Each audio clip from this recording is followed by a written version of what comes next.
Selamat siang, Bu. Ya, selamat siang. Kami dari Universitas Nahdlatul Ulama ingin mengajukan beberapa pertanyaan tentang pelanggaran HAM. Di antaranya, menurut Ibu, pelanggaran HAM itu seperti apa?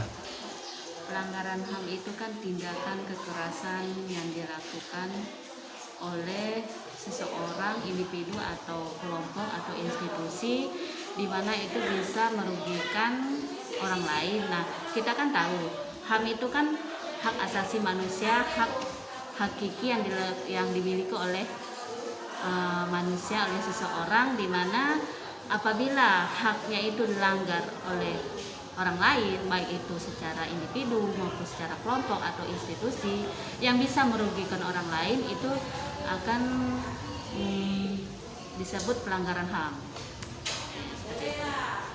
Oke, yang kedua, jenis pelanggaran HAM itu apa saja, Bu? Yang besar dan kecil. Terus penanganannya yang dilakukan pemerintah terhadap pelanggaran HAM itu seperti apa? Nah, pelanggaran HAM ini kan dibedakan dua macam, yaitu pelanggaran HAM ringan dan pelanggaran HAM berat. Nah, pelanggaran HAM ringan ini kan contohnya misalnya hal kecil saja, misalnya dalam keluarga. Nah, dalam keluarga itu misalnya ada orang tua memaksakan anaknya untuk masuk ke perguruan tinggi sesuai dengan kemauan orang tuanya. Padahal itu tidak sesuai dengan kemauan anaknya. Nah, itu salah satu pelanggaran HAM ringan. Nah, kemudian misalnya kalau kita menegur orang atau memanggil seseorang dengan nama misalnya kamu bodoh, kamu jelek, kamu hitam. Nah, itu juga termasuk pelanggaran HAM secara lisan. Nah, seperti itu. Nah, itu salah satu kekerasan secara lisan yang dilakukan seseorang ke orang lain. Nah, itu termasuk bullying.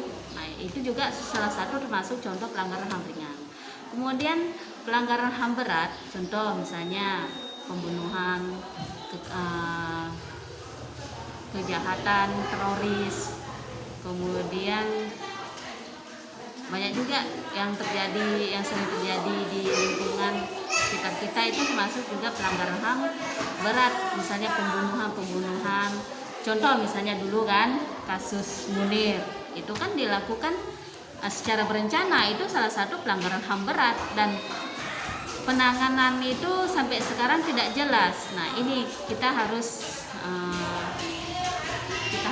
lihat lagi, kita harus lebih jeli lagi. Kita harus sebenarnya, kita sebagai masyarakat ini harus bisa memberikan masukan atau kritikan kepada pemerintah, dimana supaya lebih memperhatikan lebih memperhatikan hak-hak manusia, terutama ketika hak seseorang itu dilanggar. Nah, apalagi kalau udah kasus pembunuhan, itu kan masuk HAM berat, pelanggaran HAM berat. Nah, itu harus diusut secara tuntas. Jangan sampai hal itu terulang lagi ke orang lain. Nah, oleh sebab itu, siapapun yang melakukan pelanggaran HAM itu harus diusut tuntas dan dihukum seberat-beratnya sesuai dengan tindakan yang dilakukannya. Seperti itu. Oke, yang pertanyaan terakhir, pelanggaran HAM terhadap guru apa saja sih, Bu? Nah, pelanggaran HAM terhadap guru ini kan kita sudah tahu ya. Nah, banyak sekali kekerasan yang dilakukan terhadap guru, baik itu dari siswa maupun dari orang tua. Nah, kita sering sekali mendengar di mana guru dipukul oleh orang tua, padahal sebetulnya itu kan hal yang seharusnya tidak terjadi. Kemudian ada juga kasus di mana murid mencekik gurunya di Gresik, Jawa Timur. Nah, itu hal yang sangat tidak wajar untuk terjadi. Nah, itu juga salah satu pelanggaran HAM yang dilakukan terhadap guru.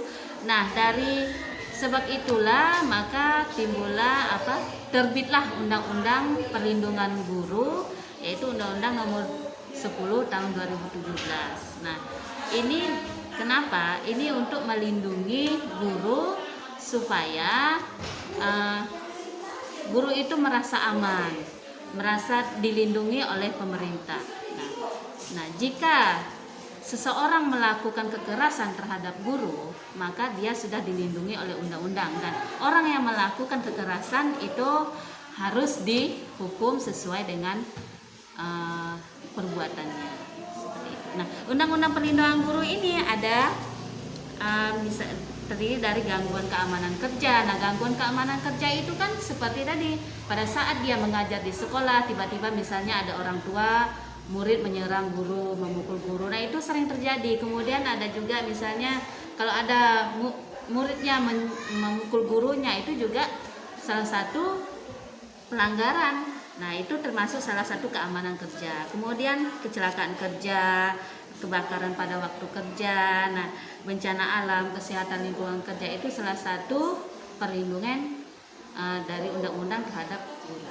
Ya. Baiklah Bu, terima kasih atas waktunya yang sudah bersedia saya wawancarai tentang pelanggaran HAM. Semoga kedepannya tidak ada lagi pelanggaran HAM, baik itu di sekolah maupun di luar lingkungan sekolah. Baiklah Bu, terima kasih.